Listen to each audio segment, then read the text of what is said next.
ምስክት አለኝ እያልከኝ ነበር። እየጸለይክልን ነበርና ለኔና ለባለቤቴ የሥራ በር እየጸለይክ ነበርና ሮብለት ጸለይክልን።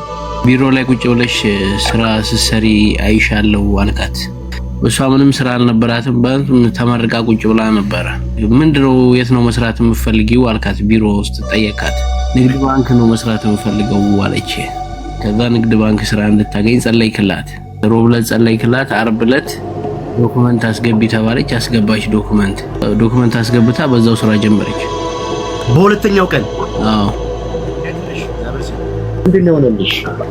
እኔ ስራ አልነበረኝም። ስራ መስራት ፈልግ ነበርና እሺ 2017 ማራኩት ስራ ፈልግ ነበር። ባለቤቴ አንተ ጋር እያጸለየልኝ ነበር የሆነ ቀንና ተናግረው ነበር አካውንቲንግ ምናምን እንደወሰድኩኝ ሊነግሮ ጸለይክልኝና ሮብ ቀን ይመስለኝ ሐሙስ ማታ ላይ ስልክ ተደውሎልኝ ዶክመንት ይዘሽ ጠዋት ነይ ብለው ጠዋት ሄድኩኝ። እዛው ዶክመንት አስገብቼ ስራ ጀመርኩ።